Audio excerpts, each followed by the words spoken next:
Hey guys, Keyforge here, and I'm bringing you guys a review of Mass Mutations. I am here with my friend Matt. What's up? What's up? He does have a Twitch if you want to shout out your Twitch, and I'll put it in the link below. Sweet. Twitch is the fifth leaf. The E in the is a 3. Give it a follow. Hang and chat, man. Yeah, he streams a lot of like Animal Crossing and whatever else we're playing.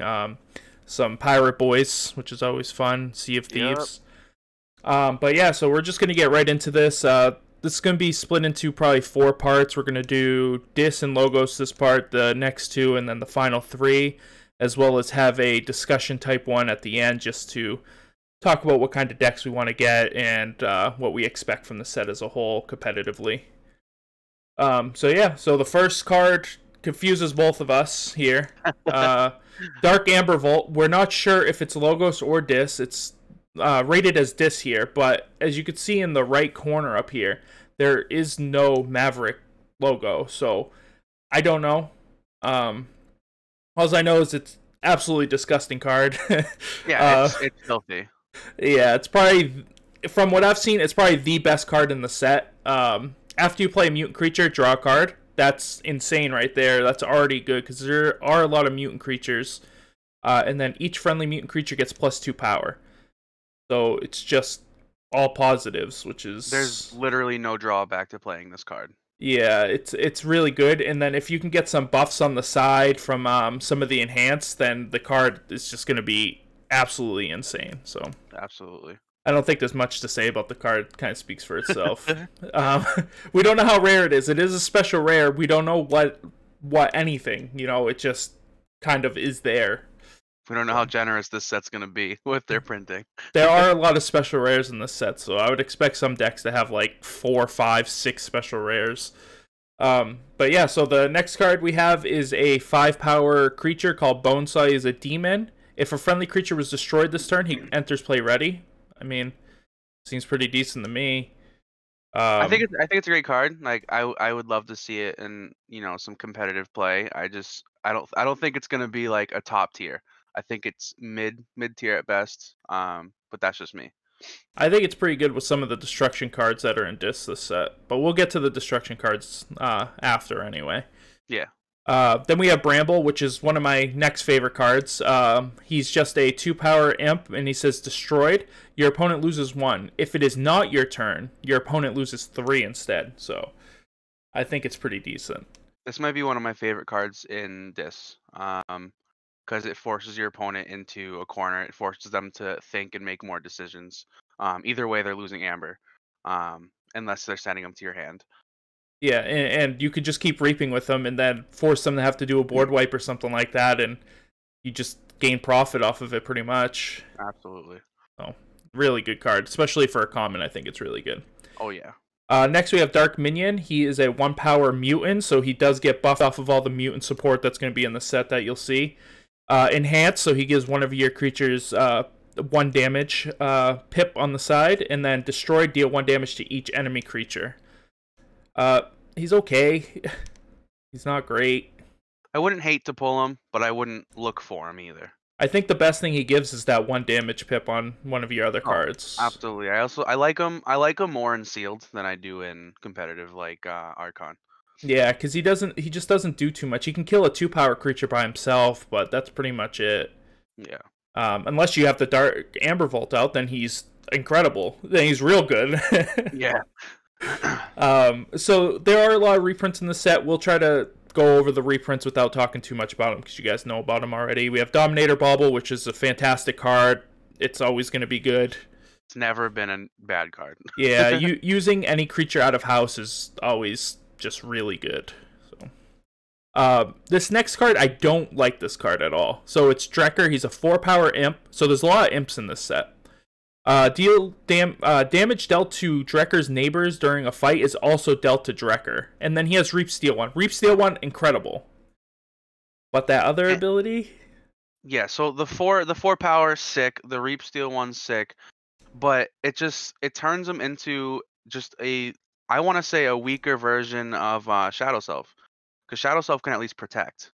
Well, because he's big and beefy. yeah, well, the thing is he doesn't redirect the damage either. He just also takes the damage. That's what I'm saying. He doesn't protect. Shadow Yeah, Self protects. yeah. So let's say you have a guy who's 3 power, and they have a 5 power creature with 2 damage on it, and you have to kind of kill it, and you're gonna lose Drekker either way. Yeah. No, you won't be able to utilize that Reap very much. No, it's tough because you're gonna prioritize the Reap over fighting with Drekker just to save your other creature too.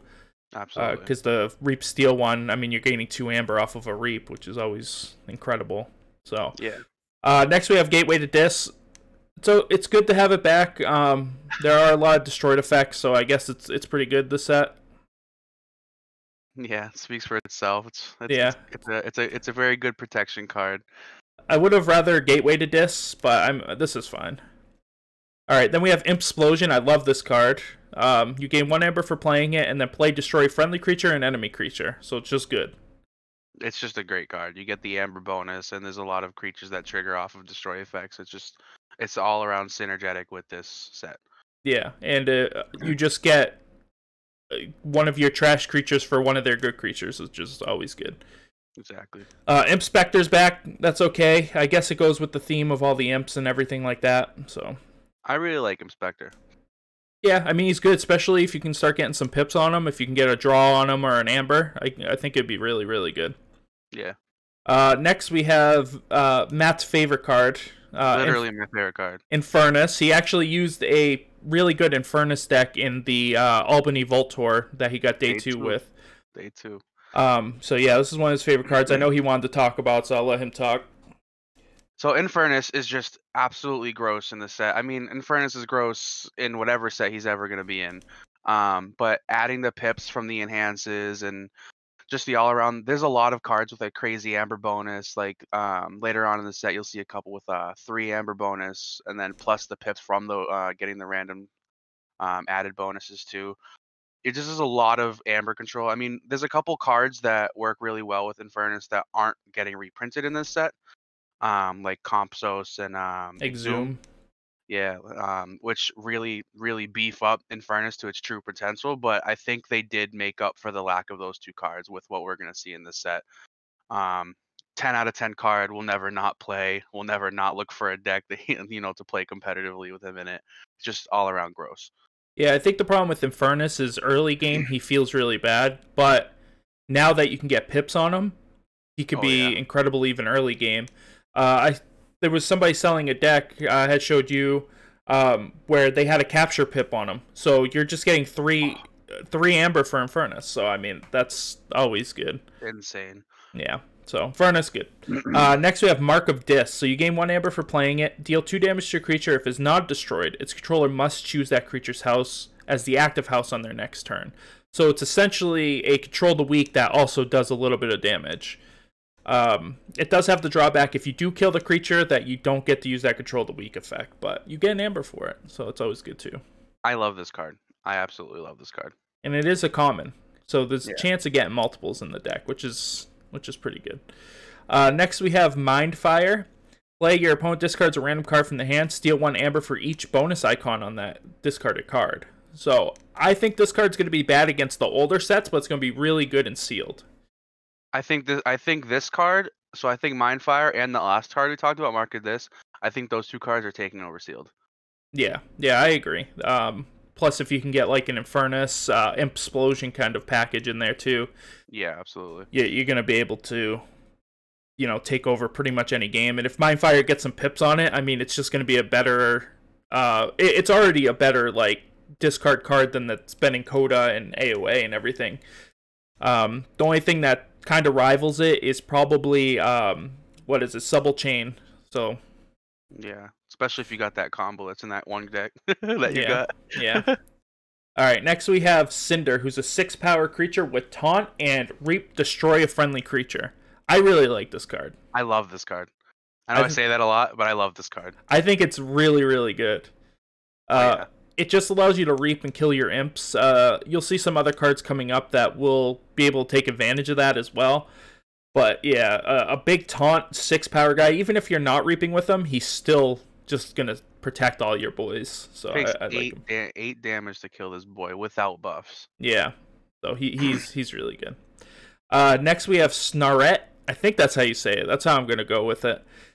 He's a 4-power mutant of Charette, of course. At the end of your turn, capture 1. Use an action to move 1 amber from Snarret to the common supply. I keep wanting to say Charette. It's obviously not as good as Charette. Charette is just strictly better. I think I might agree and disagree at the same time. I think it's situational. I think just the capture 3 is gross.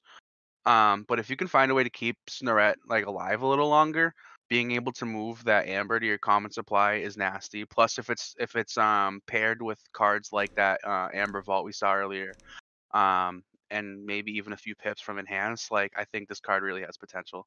Yeah, I mean, if you can get a capture enhance on him as well when you play him, you just instantly capture 1. I think it'd be good too. I just think he's worse than that creature. I can't remember his name. That's in Grim, I think is his name. That's in Sanctum from AOA, who captures 3 and then also has a reap ability that does the same as his action. Yeah, no, that card's overpowered in every sense of the word. Because I think for the most part, you're never going to use that action. I think you're going to reap with him and just keep capturing amber instead. Like I said, I think that part's situational because, like, if your opponent's on, about to be on key and all they have to do is get that 1 amber, or, that 1 amber to put you out of, a bait and switch or too much to protect range, and then he becomes that target. Yeah, I mean, once again, yeah, situational. We'll see how it pans out. I think it'll be good in sealed. I don't think it's going to be good in Archon. I don't know. I think I can agree with that. I think he'll be much better in sealed than he would be in Archon and other formats. Well, imagine dropping a legacy Charette. That'd be good.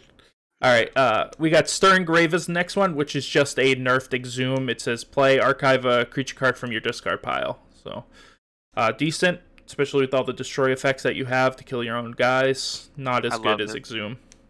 It helps you. It's not nearly as good as Exhume, but it does help you filter your deck to kind of set you up for those plays that you want to go with in the future. Yeah, the one way I can see it better than Exhume is to have a play ability that triggers off of one of your other cards. Mm-hmm. Or there's another card that'll be coming up in Logos that I think this card works 10 times better with. But we'll get to that one after. All right, next we have Walking Nightmare. It enhances for 1 capture, which is probably one of the best ones besides Amber. Play, keys cost +1 Amber for each disc creature in play during your opponent's next turn. So it's just really good. Yeah. I think the card speaks for itself. Yeah. But before we move on to Anguish, we actually did skip a card. There's no picture for it. Oh, Techno Fiend? Yeah, I was going to go over all those at the end, because they're all the same. They just gain a slightly different ability depending on which house they're attached to. Alright, I didn't know if that was an intentional skip or if that was a... Yeah, so this one has reap, discard a card from your hand if you do draw a card. So this is the Logos version of the Fiend. Cool. But yeah, I was just going to go through it at the end and just talk about them, not specifically. Sick. Yeah, so this card is actually really good with the next card, which is Anguish, which is however much damage he has, your opponent's keys cost +1. So I love Anguish as a card, but Devil's Advocate here, I don't see as much from it as hyped from its original set. Because originally you could just ping him for all this damage, and then I just started losing games with the decks that Anguish was in. Yeah, that's true, but I think an advantage that he has now is those little damage pips that are on your cards. Absolutely. Because now you could play Anguish with a damage pip and hurt himself, so your opponent's keys automatically cost 1. So yeah, those decks are gonna go for some money online. Yeah, I think if you can get the right setup, I think for sure. Next, we have Break Key, which is an amazing card. You gain 1 Amber for playing it. If your opponent has more forged keys than you, unforge your opponent's keys. If you unforge an opponent's key, this way your opponent gains 6 Amber. It's just better than Keyhammer. Yeah, 100%. Not only Keyhammer has the advantage of being able to use it when you're ahead, but this has the advantage of being able to play it when your opponent has no keys early game just to gain the Amber. Because it doesn't give your opponent 6 Amber unless you unforge their key. Yeah. unlike Keyhammer, which just gives them 6 amber if you want to gain 1 amber. So, Yeah. yeah, really good. Double Doom. Doesn't give you any amber. I think it should, but play return an enemy creature to its owner's hand. Your opponent discards a random card from their hand. I think it's okay. When I was looking over the cards yesterday, because I'm a procrastinator, I saw this card and I personally thought this card is going to be amazing. I don't think it needs the amber bonus. I don't know. I think it's gonna be one of those cards where you draw it and it's kind of too late, and you're like, oh, this feels bad, kind of thing. Well, so like if you think about it, like say there's a big target on field that's really really in your way, and then at the end of their last turn they drew to a full hand, so you get that target off board, and they could have just drawn into something else that's going to setting up really well. So either way, like you're either stopping a future plan of theirs or you're stopping them. Like if you get that card you just sent back to your hand, it's stopping them from blocking you again. So I think it's very situational. But I think it's going to help more than it's not. Yeah, I think it can be good, but we'll have to see how good it is. I just think some other cards just do it slightly better. Yeah, I think it's one of those. I think it's one of those cards that's going to be like we've said before, like much better in sealed than Archon. But Yeah, we'll see. I think Uncommon is a little too high for it too, but Oh yeah, I agree with that. this next card I do not like at all. It gives you an amber bonus. Action, destroy friendly creature. If you do, ready and use a creature that shares a house with the destroyed creature. It's real bad. It's just worse than what's it called up here? Dominator Bauble. Of Yeah. course, you can use it with Dis, so you can kill your own Dis creature and then use it, but it's not good. Yeah, no. I don't know. I'm out on this card. Yeah, I think there's some situations where it might be worth it, but in most cases, no. I think it's just garbage. I think those situations are very rare, are Yeah. going to be very rare. I think you're gonna shoot it out for the amber bonus, and it's gonna be a dead card. Yeah, because if you're destroying one of your creatures, you're gonna want to do it with like Implosion, so you're getting something for it.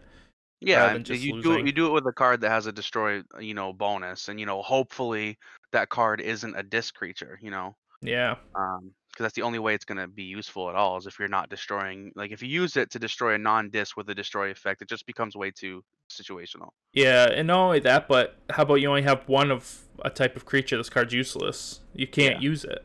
Or know of that type of creature, and you're just killing a card that you could be using for something that puts you more ahead, like even just reaping. Like you don't want to destroy a resource. Yeah, I mean, you can reap with it, with the creature, destroy it, and then re-ready another creature that you could push for end games with it, certainly, but I just don't think it's worth it. Yeah. Next we have a reprint of Gleeful Mayhem. It's a decent card, always has been. You just deal 5 damage to each creature of a house. Really good in mirror matches, not so great when you're playing different houses.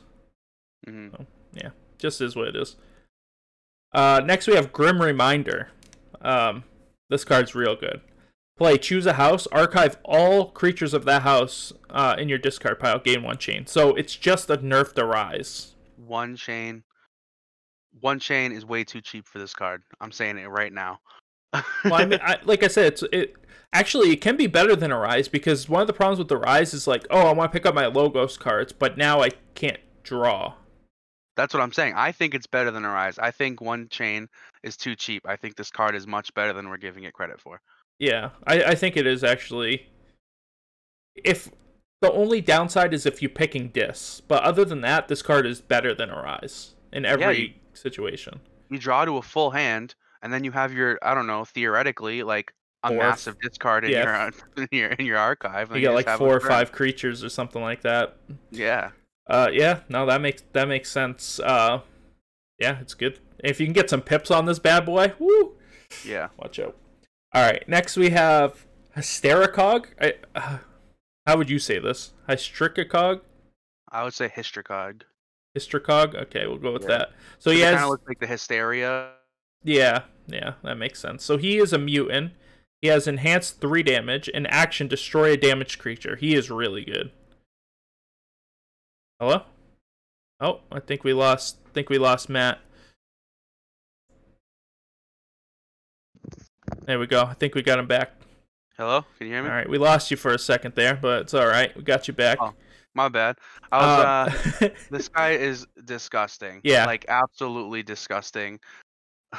yeah. Just the fact that he gives 3 creatures enhanced damage, and if he gets enhanced damage himself, just destroy damaged creature. It's just Now really good.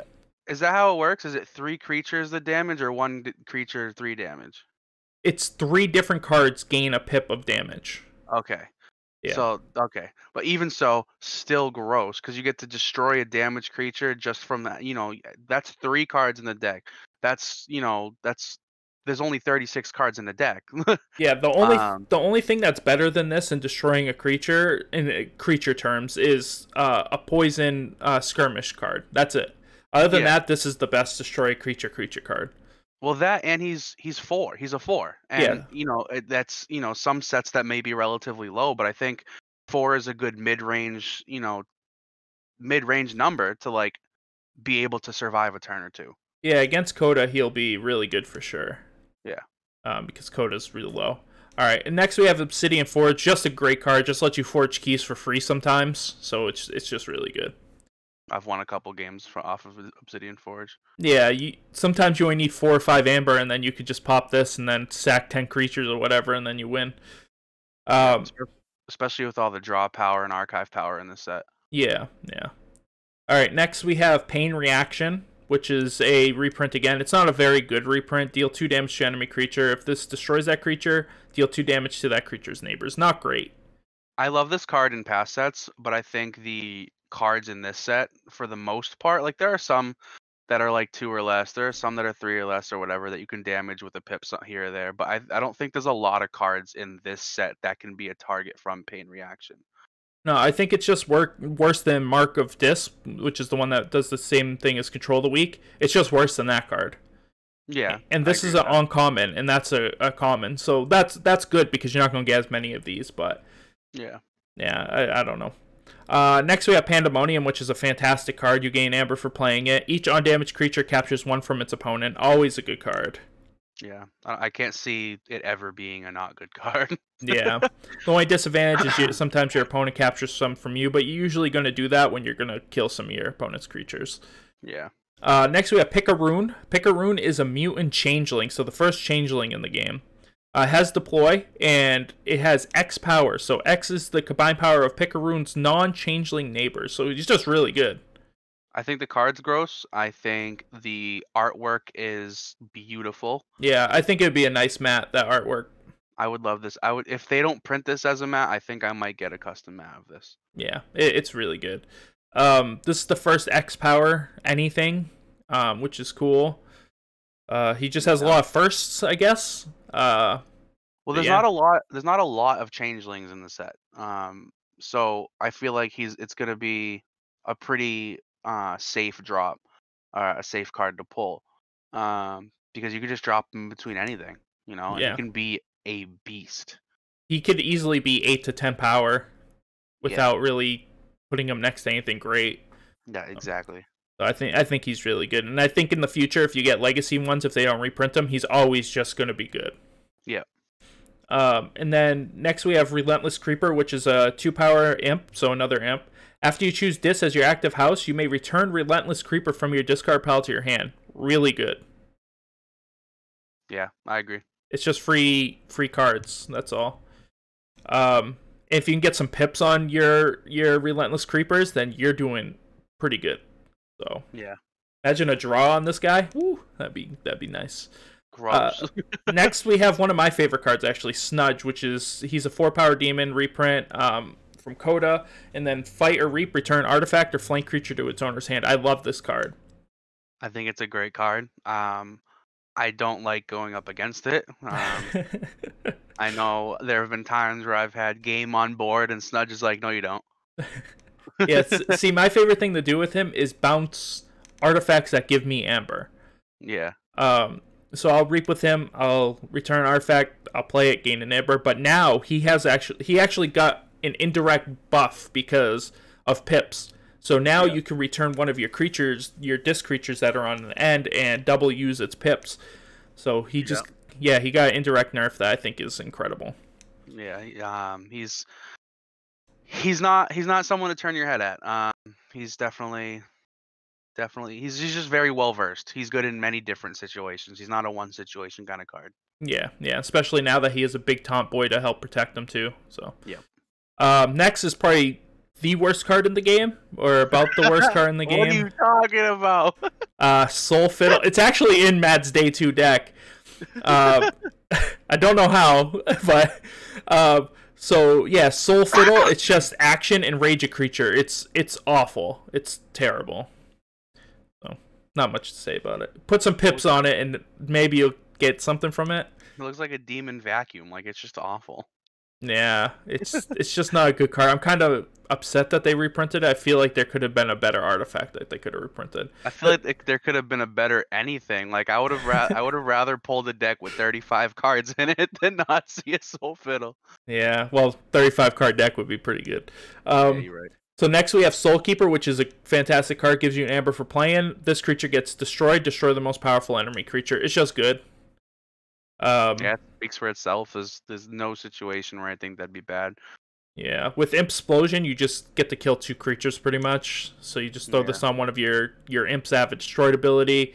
Use Implosion, destroy it, destroy your opponent's weaker creature, destroy their most powerful. It's just free cards, so it's nice. Mm-hmm. Next we have Wail of the Damned, which is enchant creature. It also enhances for a capture, which is pretty good. And then play destroy a creature with no bonus icons. This card is insane. Yep. It's insane against older sets. It's not going to be as good in this set, but this is one of those cards where it's like, if you pull it in sealed, it's okay. But if you played in Archon, might win you games. I think it's good. I think it's great like even for this set, because there's a lot of cards with no bonuses on it, and the only way they would have bonuses on it is if they get those pips, and that's RNG. So I think it's good either way. Yeah, no, I agree with that, but I'm saying against a Coda deck, I mean, it only doesn't hit like 3 creatures. Against AOA, it pretty much hits everything except Fuzzy Gurren, I'm pretty sure. And same with the last set. So I think it's gonna murder any deck from AOA, Coda with Brobnar in it. yeah. If you can get some pips on this bad boy too, like it already gives enhance, so you're already gaining a bonus from that too. I don't know, it's just a really good card. Like I hope to see some of these. This card also like single-handedly destroys Gangernaut. Yeah. All right, next we have Dance of Doom, which is one of my favorite cards from Coda. It's a very rare card in Coda. It's one of the lowest percentage cards. Play, choose a number, destroy each creature with power equal to that number. It's just amazing. Well, I mean, yeah, it deserves to be as rare as it is. Yeah.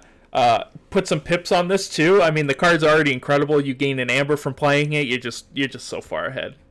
Yeah. I know I said that other card might have been the best card in the set, but I forgot about Eaton's Jar.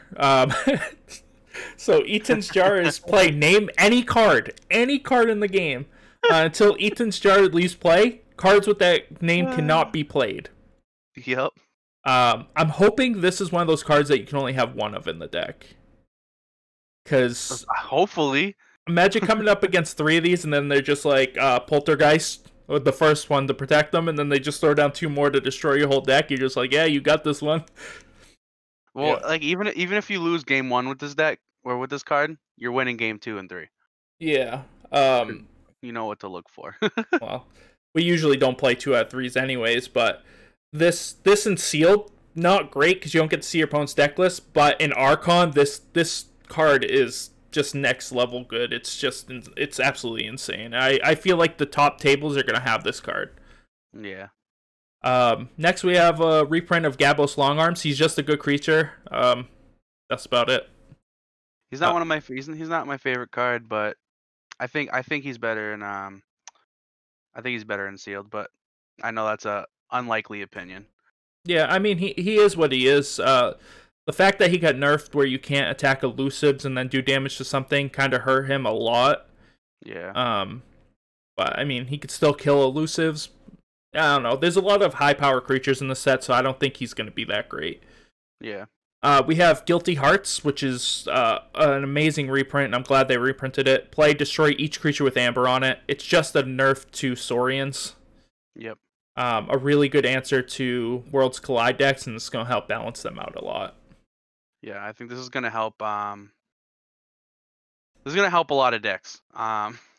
Especially like if you go into Vault Tours, every single deck for some reason is running some sort of capture. And this ruins Saurians. Like you just can't deny it. Yeah. I have one coded deck with it, and the deck's not very good. I was gonna run it at Vault Tour anyways, and I chose not to. Yeah, All right, here's a reprint that is not great. Harvest Time, which is play, choose a trait, purge each creature with that trait. Each player gains 1 amber for each card that they controlled that was purged this way. It's just not a good card. It wasn't a good card in the last set. I don't know. I don't think it's bad, but I think at most it's meh. Yeah, I never liked getting it when I would open up Worlds Collide and I would see it. I'd be like, ugh. Because it's a rare, right? Like you don't. Yeah. Like it's just like there's so many rares that you'd rather pull. Yeah, like this next card, Lord Invidious, he's the big leader of Dis, and he has, when he's in the center, you get to reap, take control of flank creature, exhaust it. While it's under your control, it belongs to Dis. It's real good. It's real good, but it also keeps you off of using him the next turn. Really, I mean, you can still take advantage, but he doesn't become the you can't because he's not in the center of the line. Because when you take control over the enemy flank, that puts you 1 card out of the center. Yeah, unless you can play another creature or whatever. But usually when you play this card, people are going to try to kill it. Yeah, it becomes a massive target, and he's elusive, so they have to use their resources. Yeah. So that's what I think he's best at doing, is just being scary. Yeah. Next we have Maleficorn, which is a 5-power creature who enhances for 4 damage. And after enemy creature is dealt damage by a bonus icon, deal 1 additional damage to that creature. It's gross. It's really good. It doesn't give the amber. You can see this one here is actually just enhanced. But yeah, that's good. I mean, 2 damage off of a damage pip is always going to be good. If you can get him and the other guy that gives 3 pips, you're getting 7 pips in your deck. It's gross. Yeah, like, I mean, you can't. And then, bro, he's a mutant, bro. Yeah. So get to draw a card and he has +2 power. Yeah, I think he's just really good. There's nothing to say about that. Here's another card that is in Matt's day 2 deck. Orb of Invidious, which is you gain 1 for playing it, which is good. After a creature reaps, stun it. So it's a double-edged sword kind of thing. Hurts you. What's that? Oh, you're breaking up again. We lost you. Matt's having a hard time with his Discord today. I think I could just move him back and forth. Hello? Oh, I think we lost him. So yeah, this oh, there you go. You back? Yeah, I should be. Okay. I don't know what's going on. It has full bars on Discord. Yeah, I don't know. But what I was saying is it hurts you and it helps you. I mean, this deck, this card, it is in my day 2 deck, like Jeremy said. But I almost didn't make 2 because I had this on board. Yeah, if you didn't purge the guy's 1327 cards or whatever, it would have mattered. But yeah. Yeah, that's the problem with it. If you have a reap heavy deck, then it's going to be tough. If you have a lot of bonus icons on your cards, this card is insane. So it has the trade-off there. If you have 13 creatures, 20 actions, and you have a lot of amber on those actions, you're going to do okay with this card. I promise my day 2 deck's good. It is really good. All right, we have because 2 of the cards are real bad, right? We have Pain Mail, which is a new upgrade. It gives you 1 amber on play. This creature gains after any player chooses Dis as their active house. Put Pain Mail into its owner's archives and destroy this creature. This card is really good. This card's gross. Yeah, because it gets around a lot of things that would be like, oh, destroy this creature kind of stuff during your turn. It just makes it so your opponent has to think, if they have Dis as well, maybe I'm not going to play Dis this turn. Yeah, I completely, wholeheartedly agree. Yeah, this card's really good. Yeah, so thumbs up on that one. Red Heart Armor is back, which I think is another nerf to both Sanctum, because some of the new Sanctum cards are disgusting, and Saurian, where it's just a reprint. You gain 1 amber for playing it. Each enemy creature with armor loses all of its armor first until the end of the turn, and it is dealt 1 damage for each point of armor it lost this way. So yeah, this ruins Saurians and Sanctum. It's just insane. Yeah, and the main point of it is each enemy creature. So you're not even hurting your own creatures, which is nice. Each enemy creature, you get the amber bonus. You're theoretically, there's a lot of cards in both those houses that have massive armor. You're killing them. You're one-shotting them. You're getting amber for it, and you're throwing up. You're saying good game and walking away from the table. Yeah, and if you have this card plus Guilty Hearts, you can do some things like get rid of their ward with the Red Hot Armor and then kill them with the Guilty Hearts to gain your amber back. So there's a lot of cool combos you can do with it too. Plus with all these bonus damage pips after, you can play some other cards, there's just a lot. This card's really good. Next is probably one of the best cards in the whole set. Ritual of Tognath, and it's you gain 3 amber, so already good. Play destroy 2 friendly creatures. Yeah, seems real good to me. With all the destroy effects? Yeah. I don't even care about that. Alright, turn 1. I'll play Ritual of Tognath. Go. Free 3 amber, thanks. And this person seemed to have pulled one with a damage pip. Like, that's just extra. Yeah, I mean, even if you don't get damage pip, you can have 5 pips on a card. So, you can have 5 amber on this card. Yeah. Nuts. And it's really good with the next card. Screaming Cave got reprinted. Shuffle your hand and discard pile into your deck. Boy. Yeah, insane. That's insane right there. Screaming Cave obviously was good with Control the Weak. A lot of people still buy those decks because they do really well in tournaments. So having Screaming Cave with a card that does the same thing as Control the Weak, and then having this card that gives 3 amber, I mean, there's no reason not to want that. Yeah. Yeah, just 2 incredible cards. Then another incredible card, Shadow of Dis, got reprinted. You gain 1 amber, play until your next turn. Enemy creatures' text boxes are considered blank. This card is a great counter to this set. Yeah, I agree with that. It's also a great counter to Coda as well. Yeah. Yeah, nice hunting what you have there. It'd be ashamed if it didn't do anything. Did absolutely nothing. It can reap. It can attack for 2. Yeah, just a fantastic card. Decks that have these are really rare, but when you do have them, it does feel good in sealed to play this card, and your opponent doesn't know what to do. Oh, yeah. I don't think there's any vanilla creatures in this deck, in this set. I don't know. Maybe there are. Maybe I just missed them. Sinestra, who is a reprint from the last set, it says your opponent plays a creature on their left flank, they lose 1 amber. So he's not great. Yeah, they're just never going to play a card on their left flank. Yeah, and if you go down below, you got Dexus as well, which is the adverse. I don't know why they're not numbered next to each other, which is weird, but I'm just going to skip to talk about him real quick. After your opponent plays a creature on the right flank, they lose 1. From what I know, you can't get both of them in the same deck. So, I don't know. And that's the only way they'd be good. Yeah, that'd be the only way they're good. And that'd be only in sealed. Yeah. And only if you get them in the same hand. Like, it's so situational, like, even if it was a thing. Yeah, there's just better 5-power creatures that you can have. Like that first guy we talked about who comes into play ready if one of your creatures has been destroyed. He's just better than them. I don't know. Yeah, so we might be saying there's no vanilla cards in this set, but I would consider this a vanilla card because it really do nothing. Yeah, you're right. All right, and then we have Skixuno. I don't know how to say this either. I would say it like that. He has Omega, so Omega is back in the set. Yeah. The only card that had Omega in the last set, I believe, is Gateway to Dis.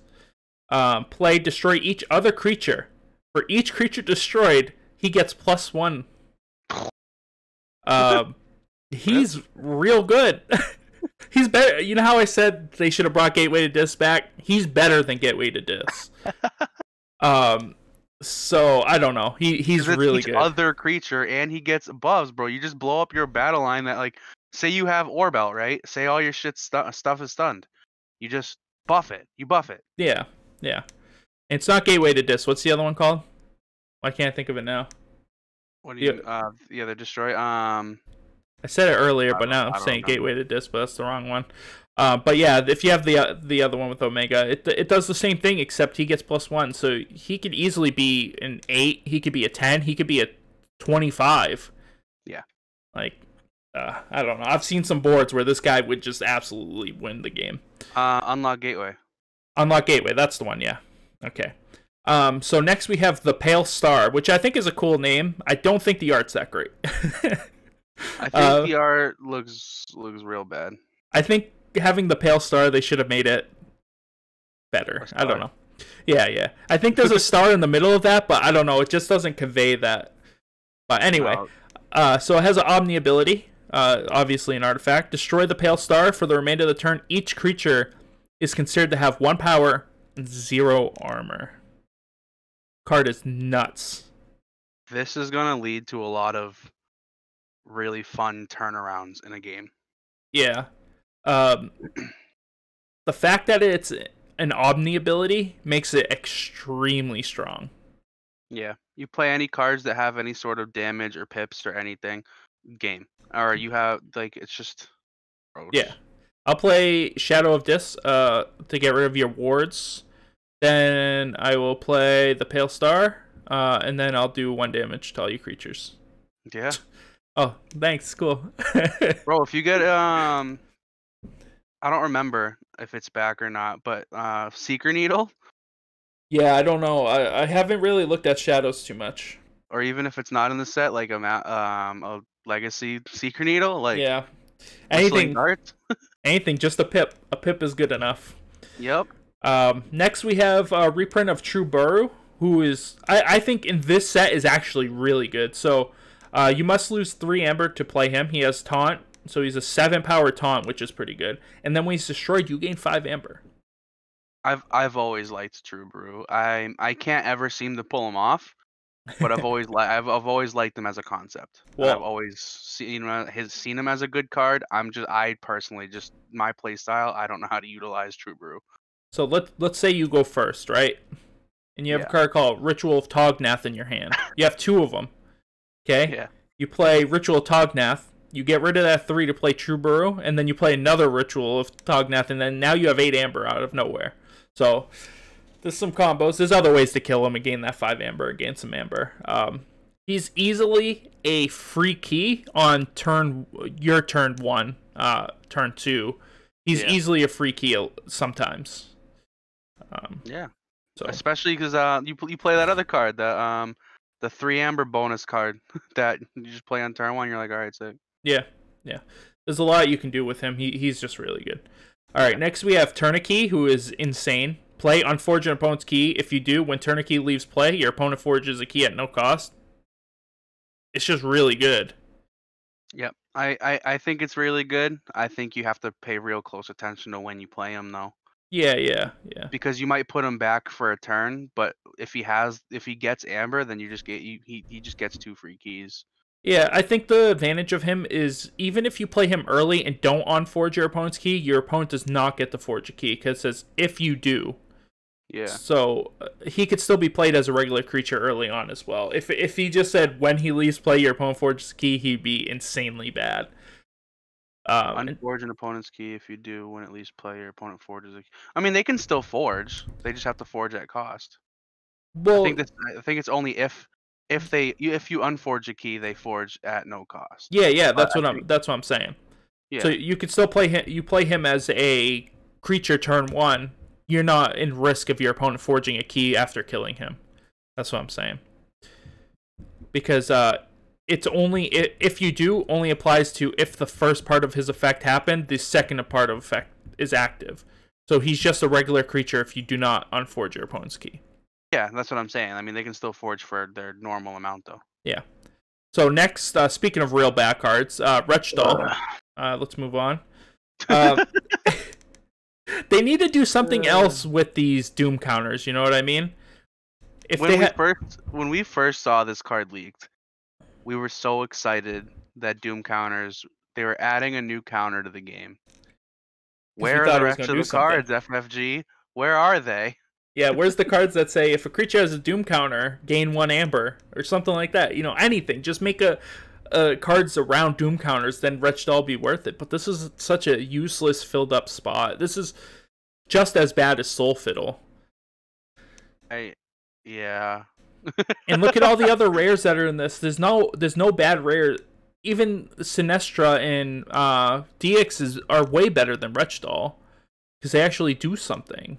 The best part about Wretched Doll is definitely its artwork. Yeah. I don't know. Card's trash. Next one, we're starting to get into the Sin creatures now. This is where it gets good. So Desire says keys cost +4. Listen, I don't want to talk about it. This is gross. If that's all the card said, incredible card, right? Oh, but it's not all it says. It says Reap, forge a key at current cost, reduced by 1 amber for each Sin creature. Bro, we're not gonna know how to handle this card. No, I mean, I don't know if the Sin creatures all come together like the Horsemen, but if they do, these cards are insane. And they're mocking the 7 deadly sins, right? Yeah. They're all named after one of the sins. Yeah, that's what I thought. So like, I can't see them not printing them together. Yeah, I'm not sure, but when we get to the other ones, they're special rares. Yeah. No, I know that. I don't know. So we'll skip Dexus. We already talked about Dino Fiend. So this is the Saurian version, which is you may exalt him, do 3 damage to a creature. I think he's probably the worst one. Is the Dino one? But I mean 3 damage is 3 damage. Yeah, I think the best one is the Dis one because they get destroyed steel one. I think they're the best one. Yeah, I don't think he's I don't think he's necessarily the best one, but I don't think he's bad. Yeah, I don't think any of them are bad, but this is why I think they're not printed together though, Matt, is because look at how these two pictures, Desire and Envy, are English, and the other two are in Chinese. I mean, that's just an upload. Yeah, but that means somebody had to pull them, and I don't know. Maybe they revealed these two. I don't know. But or maybe you're guaranteed like a certain number. Like maybe you're guaranteed like 2 or 3. But that's what I'm thinking. I'm thinking you get 2 guaranteed, and then you can get more. Yeah. But yeah. So I'm going to talk about the bad ones first. Where are the bad ones? The bad ones are Wrath. So that's the last one in the list. Wrath, it is a taunt, poison, skirmish, which is actually pretty good, and fight for each Sin creature and rage an enemy creature. So I would consider this one the second worst one, and that is really good. Yeah. Because he has taunt and poison, and he has only 3 damage, but he also has 3 armor to back him up. So, and the worst one is Sloth. So he has, at the end of your turn, if you did not use any creatures this turn, gain 1 amber for each friendly Sin creature. It's not good. Oh, I think we lost Matt again. No, you should be able to hear me. I can hear you now, yeah. Yeah, no, I was just kind of like muttering like, yeah. Yeah, I didn't hear you. Yeah, he's the worst one, because the only time he's good is if you just play him by yourself, or it's turn 1, you play him, you're going to gain 1 amber. Yeah. Yeah, so the next worst one is Pride, which is Reap, ward each friendly Sin creature. He's the next worst one. So it's these 2 pretty bad ones and then this insane one. And he's not even he's up there. They're terrifying. These cards, like, I hope you can't pull all of them. Well, I hope there's a max. Well, let me get to the good 2. Okay? And then we'll talk about them, okay? So next we have Greed. Greed is the next worst one. During your draw card step, refill your hand to 1 additional card for each friendly Sin creature. He's the next worst one. Yeah, that's how it goes. Okay, and then the next worst one, besides, I would say Desire would now go, but we already talked about him. Now we have Gluttony. Play for each friendly Sin creature, exalt Gluttony. Okay. Reap, move all amber from all of your friendly creatures to your pool. What? I have no comment for that gross and incredibly broken card. What?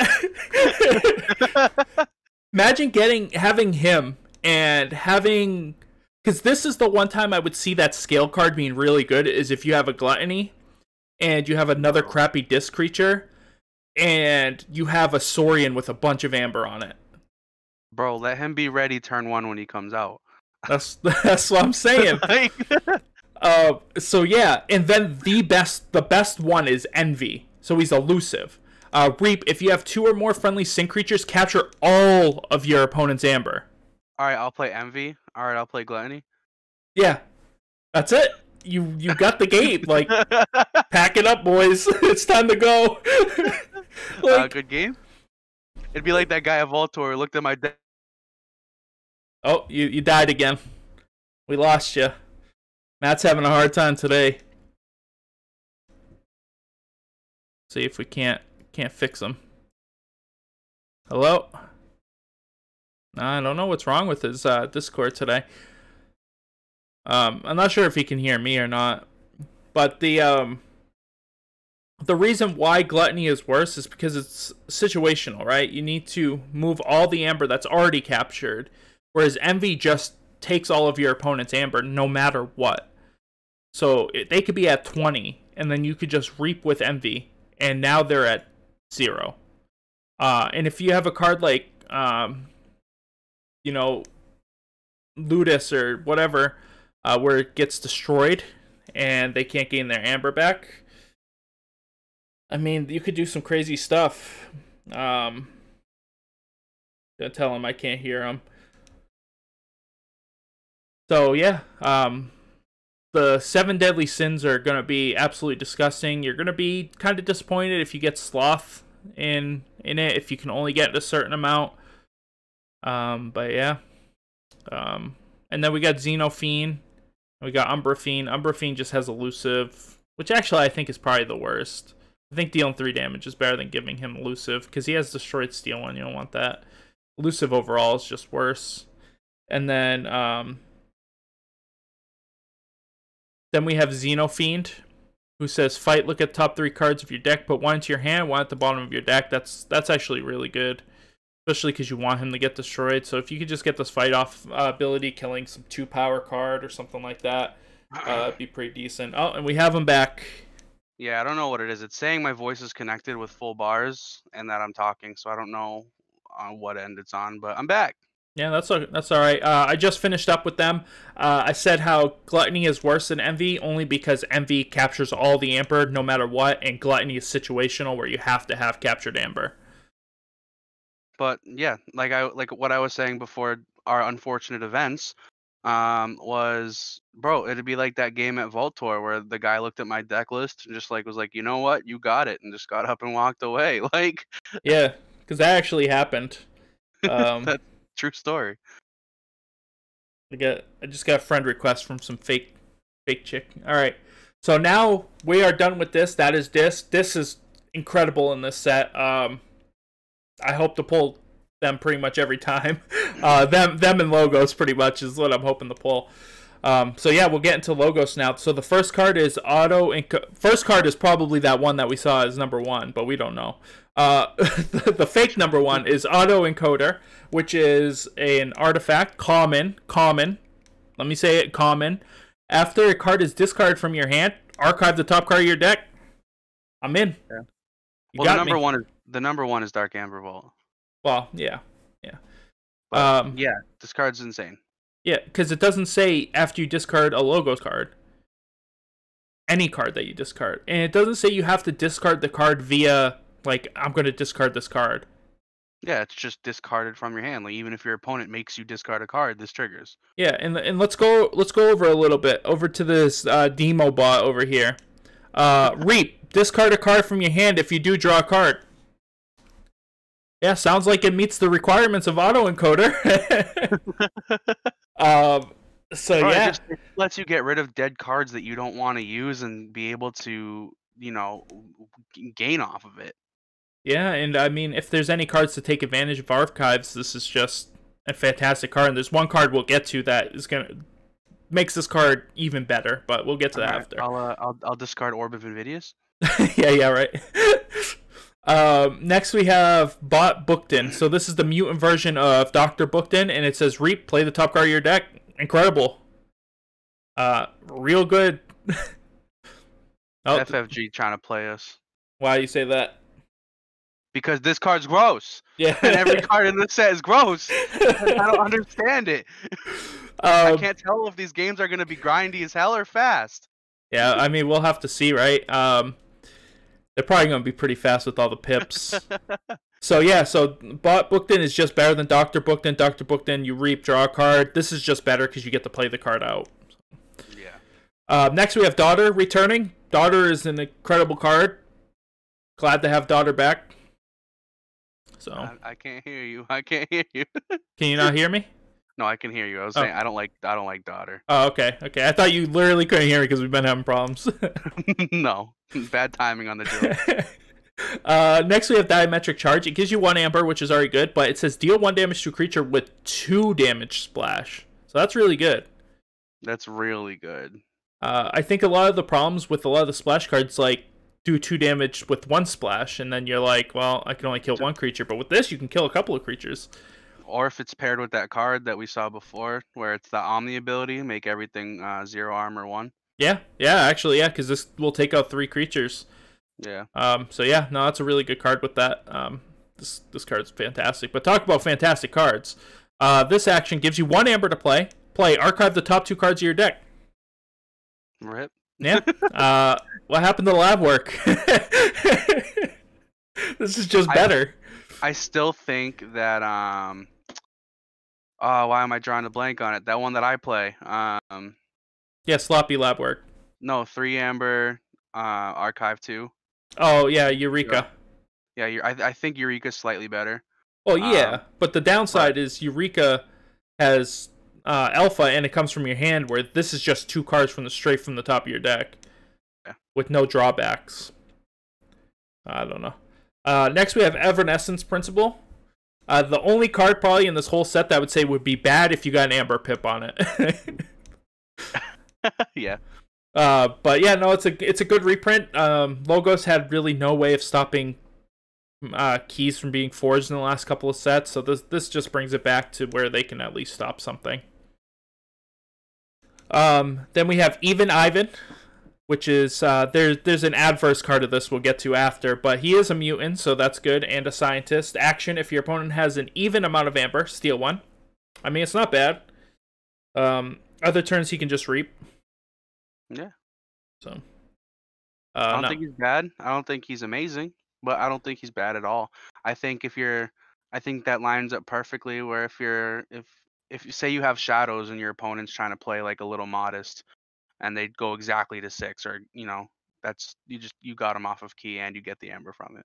Yeah, that's the biggest bonus of them is let's say you have another card that says if your opponent has 7, so they're like, well, I'm going to go to 6, and you can play him and ready him somehow or whatever, and then you can just steal their amber.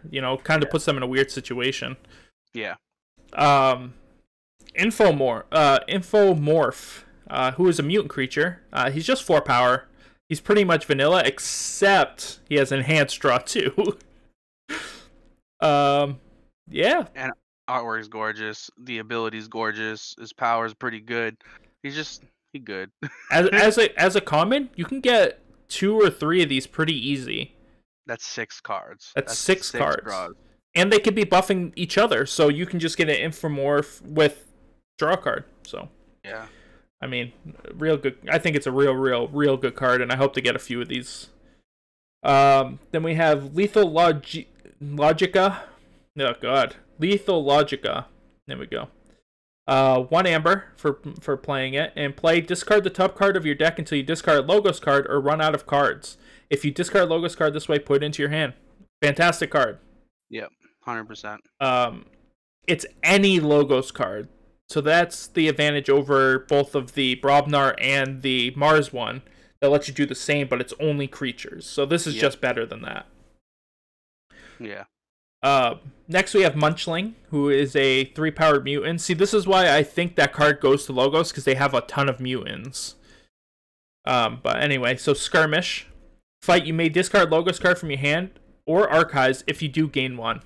He's insane. He's just really good with the auto encoder. You just discard a Logos and then you archive a card from the top of your deck and you gain an Amber. And the fact that they give you the choice is insane, because say you have like a couple Logos, or a couple of one house in your archive that you really want, but say you were forced into putting a card you don't want into your archive, say like from like Eureka, and then your opponent pulled it from your hand, or your opponent forces you to put something in your archive that you just don't want there and you don't want to draw, then that gives you that option to throw that into your discard and capitalize off of it with the Amber. Yeah, he's just really good. Yeah. Opposition Research. It has enhanced 1 damage pip, so not too bad there. Play an enemy creature. Enemy creatures cannot reap during your opponent's next turn. So it's an okay card. I wouldn't be mad to have it, but at the same time, I think there's better cards. I think the art's hilarious. Yeah, the art's pretty funny. This card is really good though. Q-Mex. Play, draw a card, already good, and then destroyed, you put him in your archives. He's like, I'm back. Yeah, he's really good because you're just gonna keep drawing cards. Yeah, nothing bad Draw you can say. Draw archive. If you can get a pip on him for an Amber or an extra draw card, I think it could be one of the best cards in the game. Like, very underrated best cards in the game. Yeah. Then we have a reprint of Quixo the Adventurer. He's fine. He doesn't really do much. I like Quixo. I like Quixo a lot. He's just I'm going to attack you and draw a card. We got another reprint, Standardized Testing, which is a really good reprint. Play, destroy each creature with the lowest power and each creature with the highest power. I think it's really good. I think it's good in this set. I think it's terrible where it stands right now, but I think it's really good in this set coming out. Yeah, I thought it was good in AOA. AOA had a lot of low creatures though. But yeah, I think it's really good. It's really good with Q-Mex over here. I'll play Q-Mex, I'll draw a card, I'll play Standardized Testing, I'll put Q-Mex in my archives. So yeah, no, he's not bad.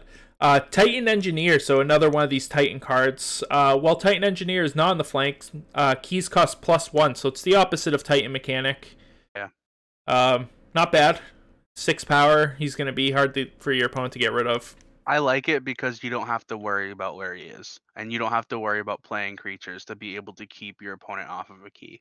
Yeah. He's just real good. Next we have a reprint of Bouncing Death Quirk. Much needed reprint in my opinion. Destroy an enemy creature and a friendly creature. You can keep repeating this. Really good card. Yeah. This sets you up for some great plays with all the destroy effects in this set. Yeah, and if you can get a pretty good enhance on this too, it'll do a lot of damage. Yeah. Next we have probably a really broken card, and I'm not sure why they printed this card.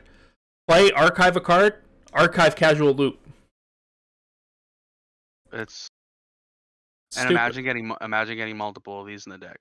Not only that, pips. If you can get, imagine 1 Amber on that. That's a free Amber every time you play Logos. Yeah. I don't know. It's just a really. There's a lot of broken setups you're gonna be able to make with this deck, and I think they know that. Yeah. And I hate to keep bringing up the art, but if you look at the art, I'm getting Time Traveler flashbacks. Like, I want this as a playmat. I like this art. It is a sick art. So yeah, no, that's just a fantastic card. Good thing it's an uncommon, so you'll see less of them. Next we have Cronus, who is a 3-power mutant. I don't know how he's a mutant. He looks like a robot, but that's fine. He enhances for 2 draws. Already good, but wait, there's more. After you resolve a draw bonus icon, you may archive a card. Yeah, real good. Anything? Yeah. No, it speaks for itself. You get the draw, and there's other cards in it. So even if you have multiple of any draw bonus card, enhanced card, you're just good game. Your Logos is doing its job. Infomorph. Just with Infomorph, if you got a couple of Infomorphs plus this guy, that's 6 draw cards that are going to be additional to any other ones that you might have just from 3 cards. And that's without any basic draw effects that are already on cards without the enhance. Yeah, if you have that first card, I forgot the name now. what was it called? The Dark Amber Vault. You Yeah. play in these mutants, and then you're just getting free cards upon free cards. So I mean, it is what it is. It's gross. Yeah. Next, But yeah, I see we're coming up to maybe the best card in Keyforge. yeah, discombobulator, but we'll get there after. We got we got Dimension Door, which is a reprint from Coda. It says for the remaining turn, any amber that would be gained from reaping is stolen from your opponent instead. In theory, this card should be good, but in practice, this card is awful. It's helped in maybe one scenario, and that was in a sealed game.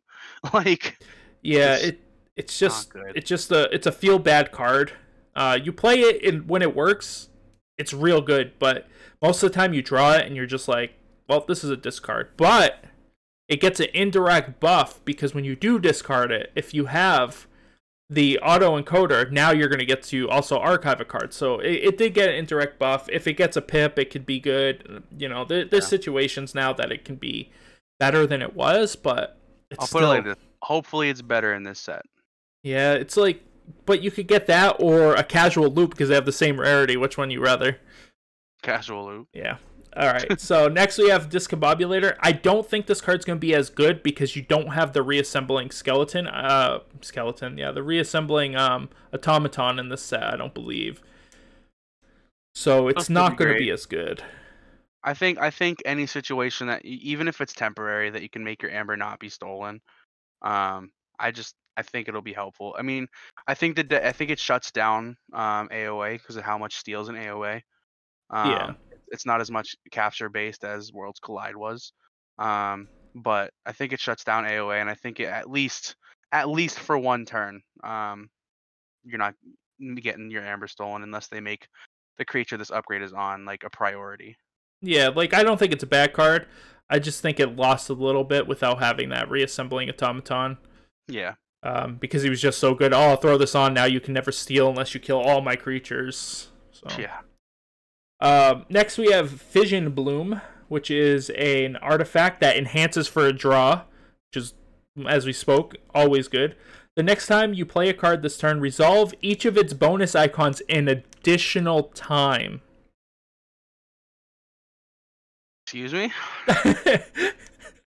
Let's say your card has draw 2 on it. You tap this little bad boy. You're drawing 4 cards. Bro, why? Luckily, it's an action, so you have to play logos. But still, I mean, it's insane. It's such a good card. Or an artifact that lets you use another artifact. I mean, that's possible too. Yeah, it's just a really, really good card, especially if you get a really good logos card that has a lot of blips on it because you just got lucky. This card's gonna take over games sometimes. Oh yeah. If they get the right deck, you'll see this card at top tables all the time. 100%. Then we got Forge Complier. Yeah, I can't say the word for some reason. Been doing too much talking, I think. After your opponent forges a key, destroy this and ward each friendly creature. I mean, it's not bad. Getting free wards is always good. Yeah. If you get an amber pip on it or something like that, it'll just make it that much better because every time you're playing it, you're getting something. To make this to be able to utilize it to its full potential, you need to get it early.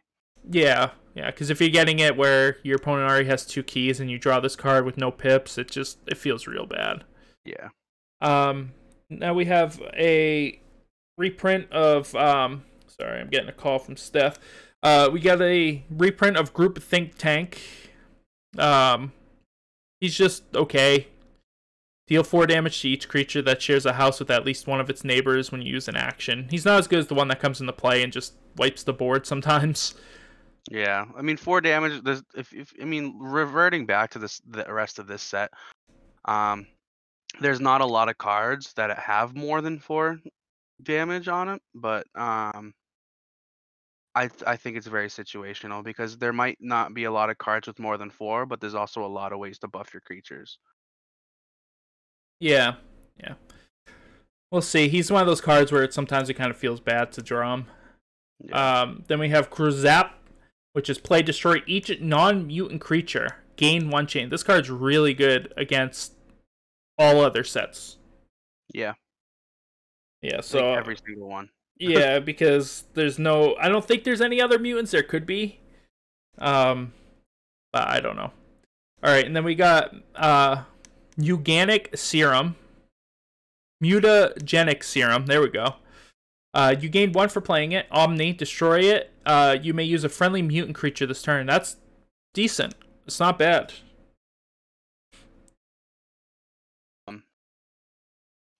I like it a lot. Yeah, I mean, with the amount of mutant creatures, and if you have one of those big boys, this is going to be the perfect card to be able to use it out of house, which is nice. Especially that big boy that we'll talk about later. That might be my favorite card in the set. Yeah, we'll see that one in a minute here. We got Neurosiphon reprint, which is a really good card. If your opponent has more amber than you, you steal 1 and draw a card. It's just a good card. It's solid. Yeah. I don't see any real drawback to it because Oh, we lost Matt again. We lost him again. We'll never know why he thinks it's not a bad card. Lost again.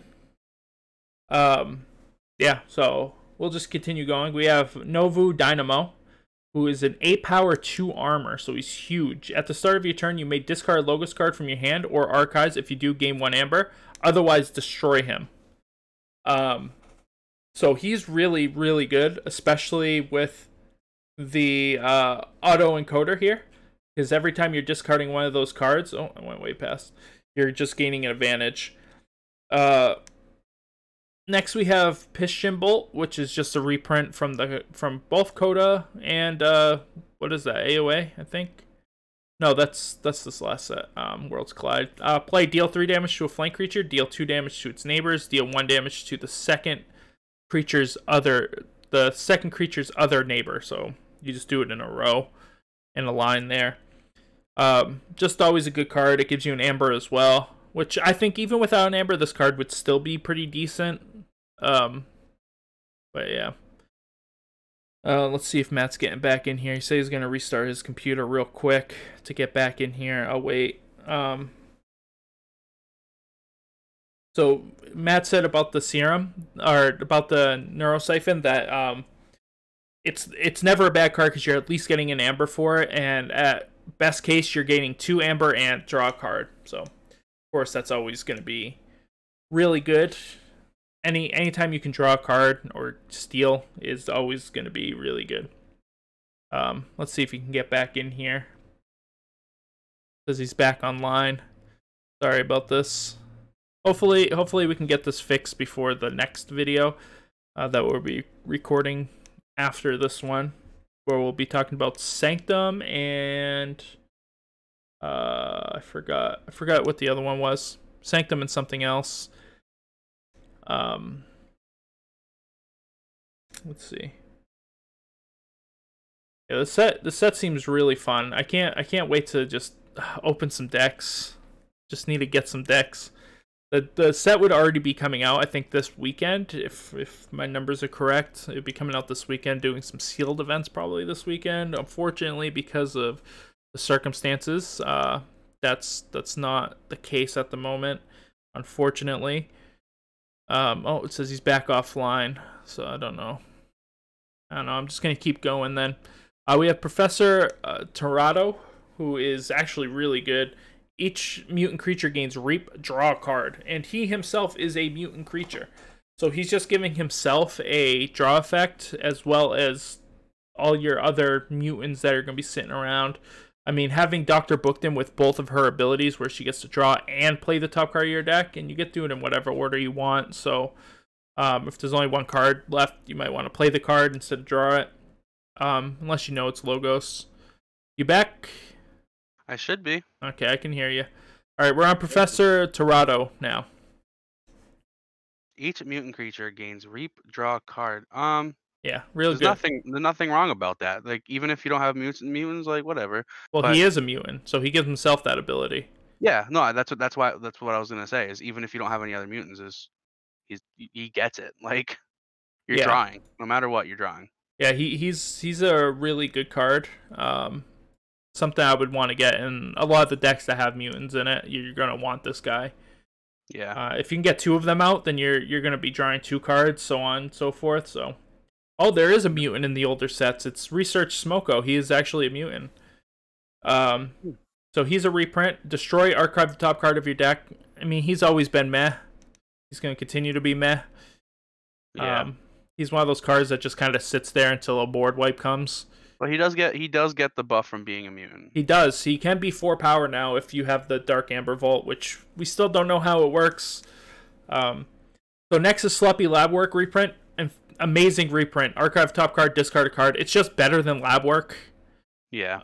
It seems like it'd be worse, but it is literally just better. If you have 5 logos, you don't even have to discard a card. You just get to archive a card.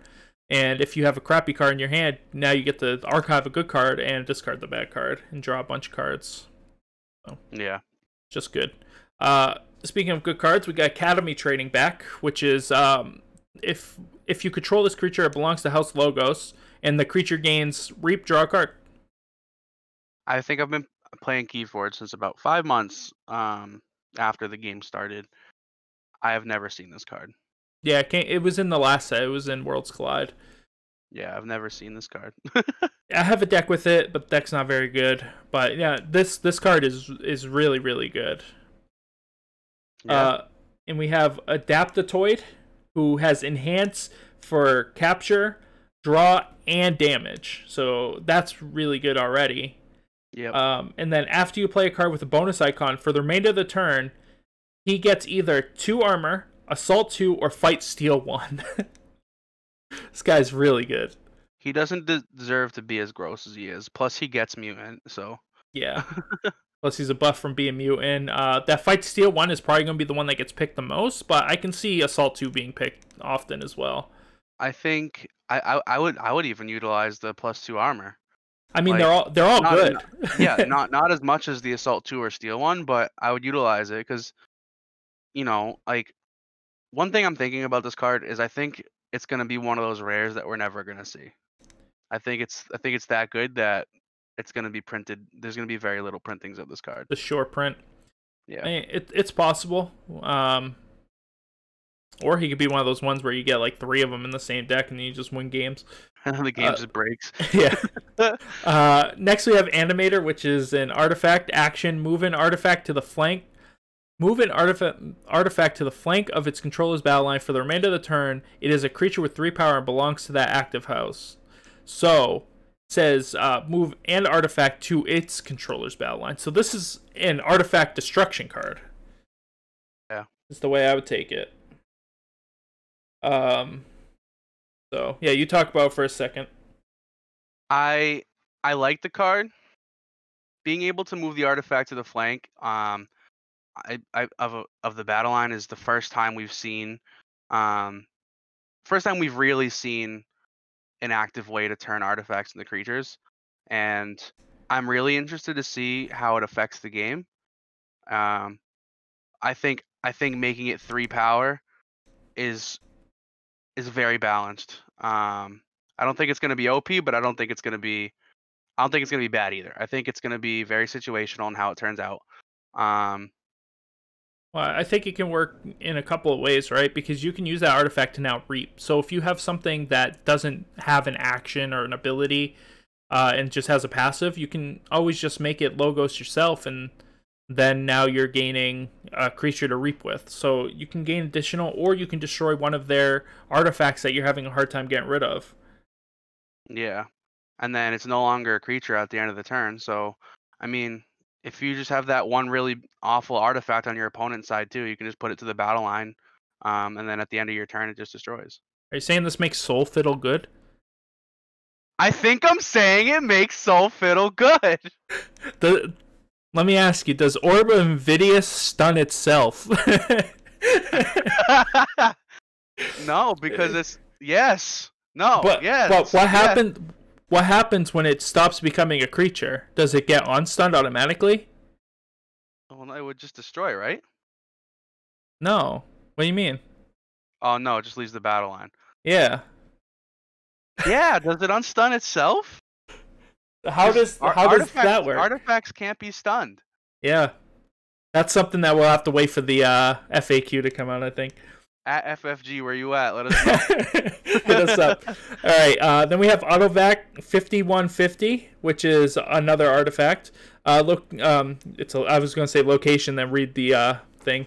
Action: you may discard a card from your archives. If you do, keys cost +3 amber during your opponent's next turn. Otherwise, archive a card. I like Not bad.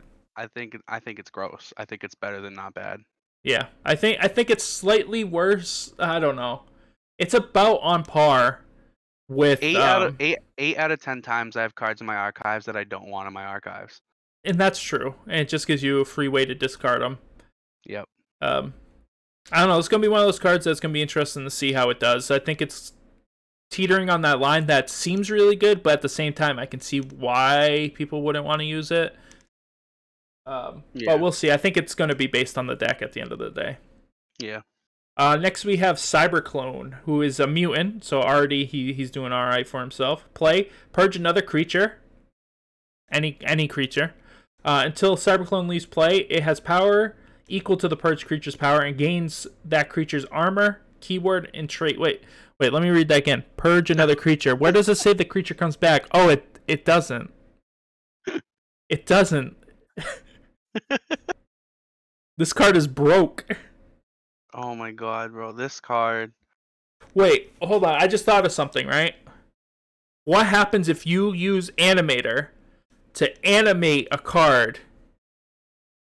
Animate an artifact, and then you purge that artifact, and then he gains the keywords of the artifact. That's too much math, my guy. He could do some algebraic. He could do some crazy stuff though with that. Yeah. Yeah, that's how that works. Like, yeah, I'll purge your what's a good one? Key to Dis. I'll purge your key to Dis. He becomes Key of Dis. Bro, Dominator Bobble. Dominator Bobble. There you go. Yeah. So no, he is. If you get him in your deck, you're already doing really well. This is gonna be in top 10 decks. Yeah. This is gonna be in top 10 Vault Tour, Vault Warrior. Like, this card is a card to look for. Yeah, it's free removal with a bonus. That's all it is. Then we have Entrophic Swirl, which is a reprint. Just a good reprint. Choose a creature for each trait that creature has. Deal 2 damage, and you gain 1. So if a creature has 2 traits, you gain 2 amber and deal 4 damage. It's just a good card. Yeah. Free amber, pretty much. Speaks for itself. Yeah, I think if you can get a couple of pips on this too, the card will be even more broke.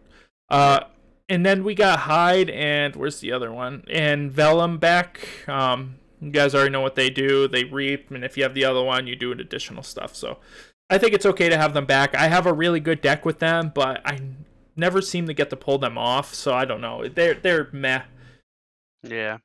I thought they would be really good when I first saw them in Worlds Collide, but in reality, they're not that great. Yeah, because, as soon as you put one on unless you have them same hand, and they both survive a turn, you're not going to be able to utilize it. Yeah, I've utilized the Destroy before, but never the Reap abilities. Yeah. Next is probably the best card besides Library Access in the game. We have we'll talk about it later. So we got Library card. It says action, purge library card. If you do, for the remainder of the turn, after you play a card, draw a card. Decent. It's gross. Decent. They just need to take the word library out of Keyforge cards. Every time they put it in, it ends up being a gross card. Let me ask you, how about you get a legacy of that card that lets you put cards from your purge into your archive? Listen, I don't want to talk about those games. And I don't want to talk about how those games will turn out, because it might, if I go against a deck that has a legacy version of that card, I think I might walk away from Keyforge. Alright, so we'll skip that. Obviously, you guys know what that does. It's library access, but as an artifact, so your opponent has a turn to deal with it. We have... Wait, does this card... Wait, for the remainder turn, if this creature... Okay, so it doesn't... Okay. But you could play Animator on library card and then use a card that readies a creature, then you can use library card the same turn. All right, we got Master the Theory, which is a reprint. You gain Amber. If there are no friendly creatures in play, you may archive a card for each friendly enemy creature. It's a bad card. I don't like it one bit. Yeah, it's just not very good. I mean, if your opponent, I think the only time it's not the worst card in the world is your opponent goes first, plays one creature.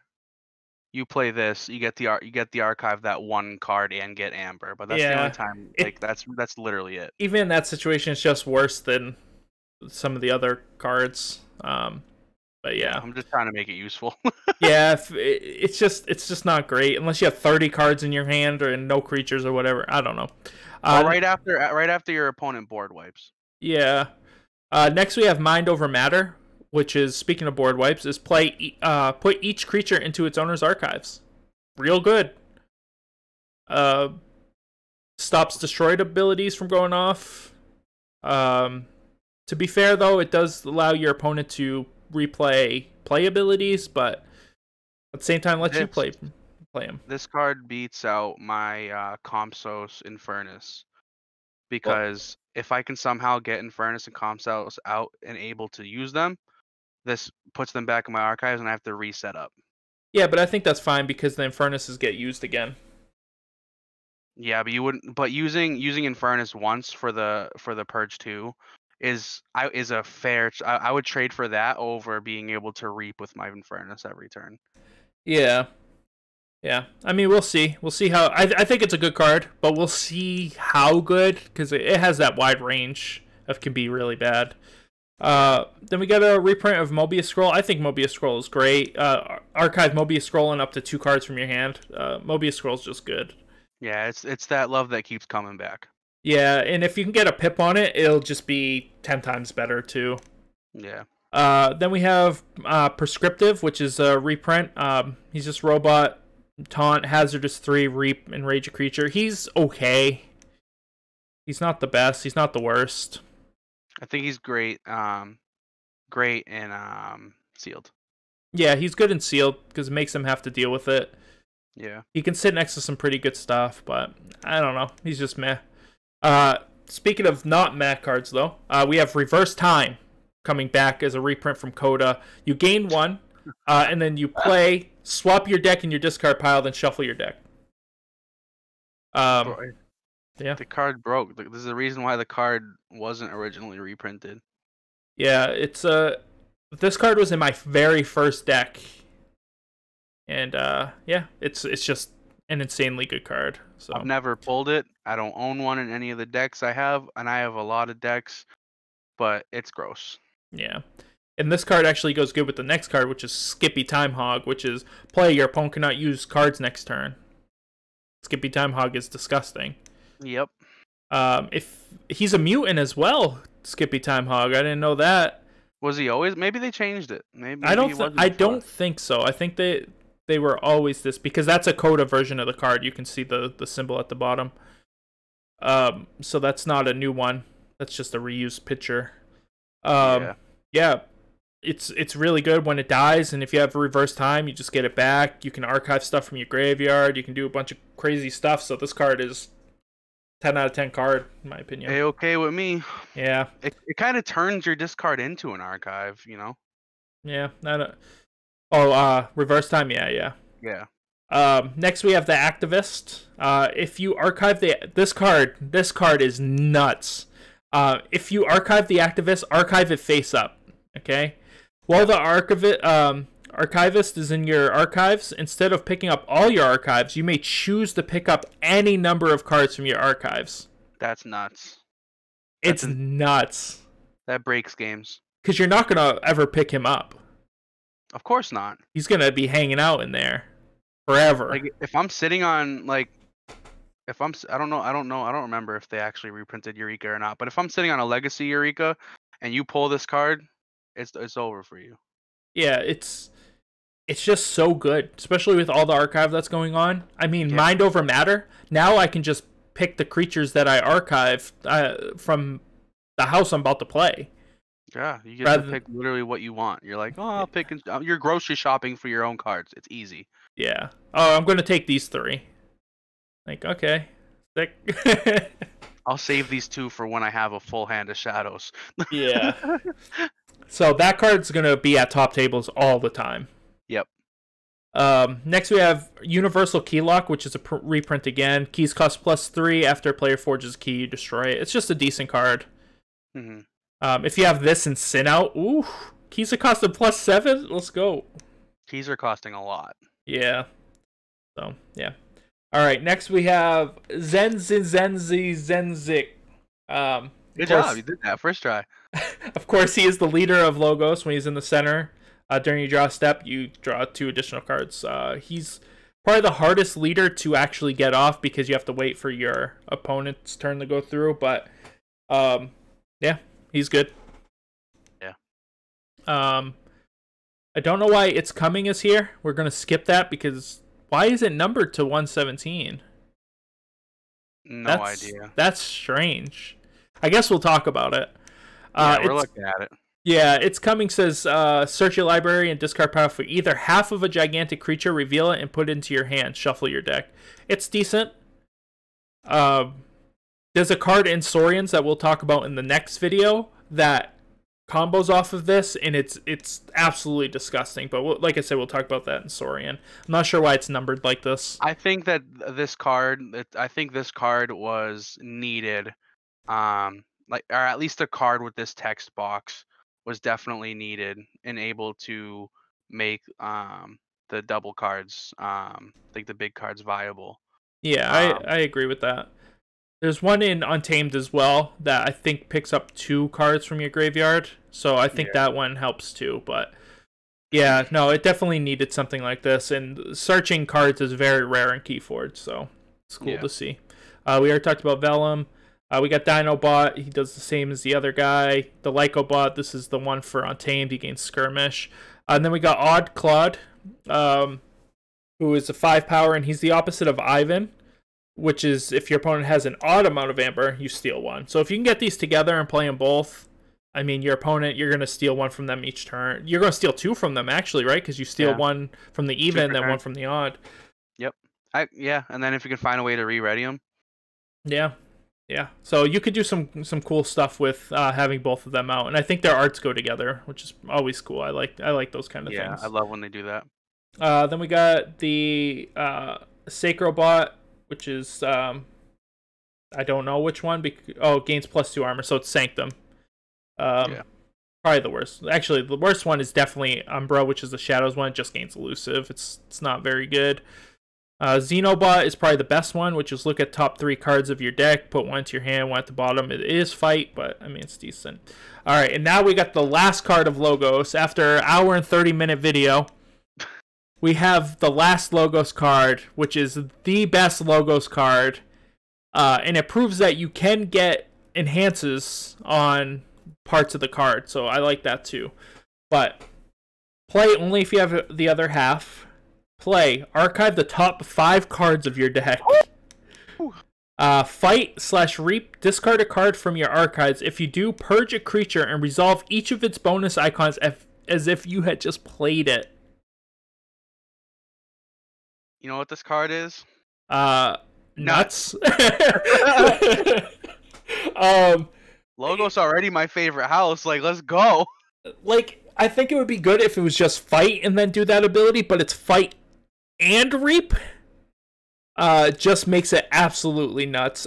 This guy's going to be at top tables, especially if you can get the other guy that comes face up in your archives. You could just discard any garbage card in your archives. It doesn't say purge. Like, I think it'd be more balanced if it said purge a card from your archives. But no, it says discard a card from your archives. If you do purge a creature and resolve each of its bonus icons, it's nuts. Yeah, because you're never going to purge your own guy unless one of your cards has nuts, like, icons on it, like draw 5. It's insane. It's insane. It's creature removal, amber bonus, fixing your archives, archiving of cards. It does everything, and it's 10-3. It's a 10-3. I'll purge your Dust Pixie. I gain 2. uh, it's really good. Once again, it's yet to be seen how good the double cards are because of how inconsistent they can be. But with its coming, it could be really good. It could be really, really good. Maybe maybe these cards that are randomly numbered in random sets are because maybe they can be printed in different sets. I mean, that's 100% possible. The best part about this card is how much archive there is in Logos. Yeah. I'll just archive one half of it, and I can just sit on it forever. I'll just archive, I don't know, my deck. Yeah. And then I'll just pick up all my Logos. And then I'll just pick up my deck. Yeah. So, yeah, no, insane. I think Logos is incredible. I think it's going to be probably the top house in this set, if you were to ask me. Balanced. I think it's better than it was in Worlds Collide, because in Worlds Collide, Logos was pretty meh. I think it's much better. I think they have a low creature count, which could be good or bad. But yeah, it'll be interesting to see what kind of crazy nuts decks you can get with Logos. I think we're definitely setting up for a great set. I think the first two sets we've reviewed so far, I think it's a great setup to what's to come. I mean, I don't know if we're doing what, I don't remember the order we're going in, but it looks like if we're going to Sanctum, we're going to be talking about one of my least favorite houses. So we'll see. Yeah, next is Sanctum and Saurian, so the next two. So my least favorite and one of my top favorites. So we'll see. We'll see how they end up doing. Yeah, and if you guys stayed to the end of the video, comment down below. I made it, and I'll be sure to comment back at you. Make sure you guys do like, subscribe, check out the Twitch channel of Matt, which is the Fifth Leaf, and that's a E. The 3 is the E in the, right? Or is it in Leaf? Yep, it's TH3, and then it's Fifth Leaf, spelled normally. Yep, and that link will be down in the underbar, so make sure you guys check that out. And hope you guys enjoyed the video, and talk to you guys later.